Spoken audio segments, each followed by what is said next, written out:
Beləliklə, Balakənin işığı və yolu olmayan İtitala kəndinə gedirik. 550-yə yaxın evi olan bir kənddir. 5 il əvvəl 2000-dən çox sakinin yaşadığı yaşayış məntəqəsinin elektrik enerjisi ilə təchiz edilməsi üçün demək, bax bu dirəklər qoyulub, bastırılıb, amma hələ də orada kabelləşmə həyata keçirilmir. İşıq o qədər zəifdir ki, evlərdə elektrik avadanlığı tez-tez sıradan çıxır. Təbii ki, hər evdə elə balaca mikseri deyim, sıradan çıxanda cibə ziyandır da, təzdən gedib onu alırsan. Bizim Hürriyəli vaxtı Balakəndə idi. Bizim əfsanəmiz bu reportajı təqdim edir.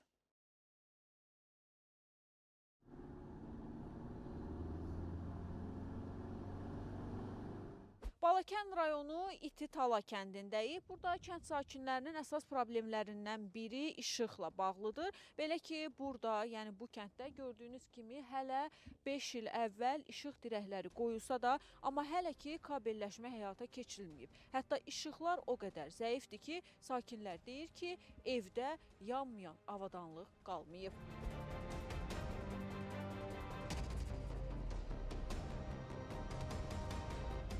İşıq idarədən gəlirlər, yoxlayırlar, baxırlar, gedirlər.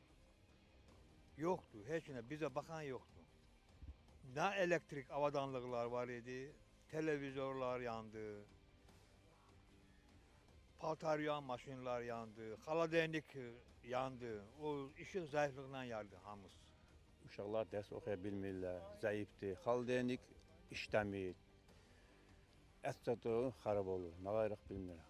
Külək oldu, olmadı, işıqlarımız sönür. Görürsünüz də nə bərabər vəziyyətdə stolbalarımız var. Çənə su vura bilmirik, paltarya maşını işləmir, xaladenik işləmir. Neçə dəfələrlə xaladeniklərimiz yanıbdır.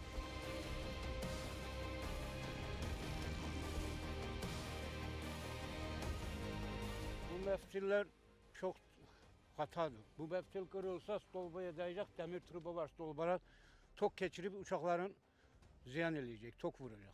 Özdə stolbalar bütün yıxılıb, ağac stolbalardır, yaramır heç birisi də. Bir mərifətli işığımız yoxdur.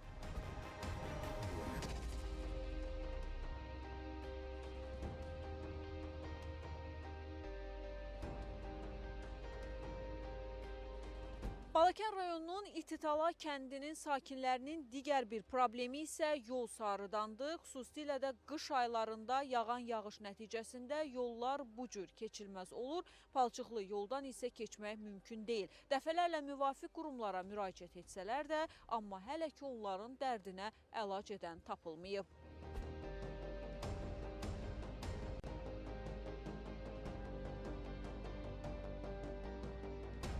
Uşaqlar palçığın içinə gedirlər, gəlirlər. Həmişə su var, yağış yağdı, yola çıxmağa imkan yoxdur.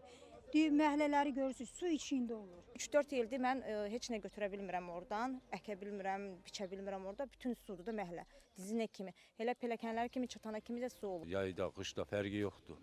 Əziyyət çəkirlər, uşaqlar da bir yağış yağan kimi palçıq olur, gedə bilmirlər. Nə qayrıq, kimə şikayət edirik? Şikayət edirik, baxan yoxdur.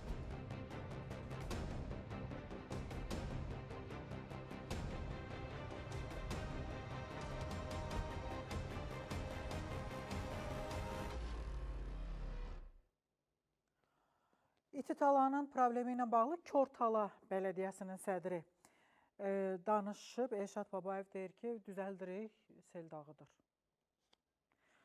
Və Azər İşıqdan da açıqlama var. Burada işıq çox böyük problemdir. Yolda həmçinin ikisini də dinləyək.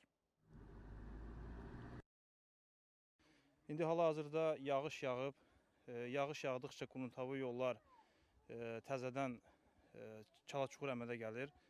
Növbəti aylarda layihəyə salıb yolun cari təmiri nəzərdə tutmuşuq.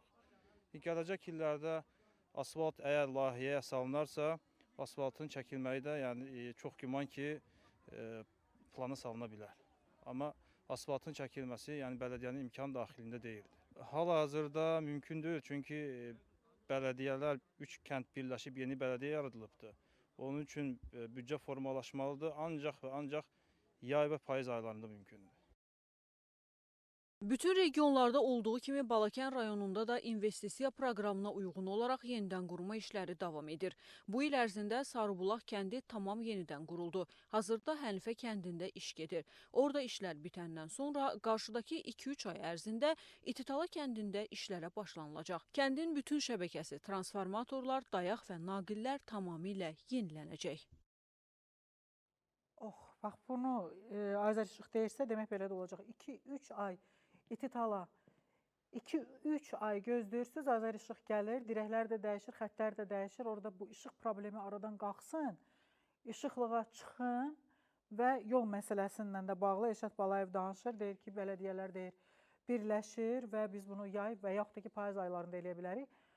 Nəzərə alaq ki, Balakəndə şimaldır. Yəni orada yağışlar daha tez başlayacaq. Payızda yol çəkmək mümkün deyil, yayda eləmək lazım olacaq. Başa düşürəm ki, bələdiyyənin gücü çatmır asfalt yolu çəkməyə. Yəqin ki, bu məsələyə icra hakimiyyəti əl atmalıdır. Təbii ki, icra hakimiyyəti asfalt yolunun çəkilməsi. Qrunt yolunu su yuyub aparacaq təbii ki. Hürəyliyeva İtitala kəndində çəkiliş aparanda elə gözəl mənzərə ilə rastlaşıb. Baxın, gözəllik. Gözəllik. Uşaqlar məktəbə velosipedlə gedir. Hər evdən bir velosiped çıxır. Səsi varmı xanım? Biraz açaq səsini.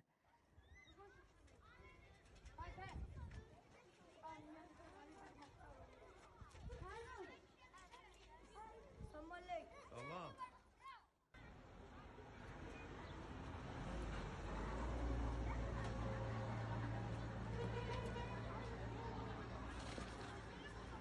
Bu gözəllikdir. Gözəllikdir. Əladır bu mənzərə. Bunu demək, görəndə çox sevindim. Nə cürsə uşaqlar öz problemlərini həll eləyir. Demək, İtitalada artıq bu kəndin öz məktəbi var. Məktəbdən uşaqlar evə velosipedlə gedir. Məktəbə də gəlirlər velosipedlə. Məktəbin direktoru da deyir, göz çəkə bilmirəm. Bax, qabaqçımda monitor var və bu velosipedlərdən göz çəkə bilmirəm. Bakıda bu qədər velosiped yolları da var, bu qədər velosiped istifadə eləmir, amma uşaqlar maşallah, valideynlər də ayıq-sayıqdır. Direktor da deyir ki, demək, biz deyir bu ayın 10-dan sonra, demək gələn birinci gündən etibarən də, həftənin birinci gündən sonra artıq təhsil ocağının həyətində velosipedlər üçün parking yaradılacaq. Əlinizə, ürəyinizə, ideyalarınıza, zəkanızınıza sağlıq, əla, əla. 2 dənə böyük problem göstərdik, amma bu mənzərə ilə elə ki, ürəyimizə biraz belə su səpildi. Azər İşığın da sözləri biraz umutlu oldu. Demək, bəlkə bizim efirimiz zamanı artıq yayda bizim son efirimiz olacaq, sezon finalımız olacaq. O vaxta qədər yəqin ki, bu işıq məsələsi həll olunsa, bizə də xəbər eləyin, biz gələk çəkək 050-229-1949 telefon nömrəsinə.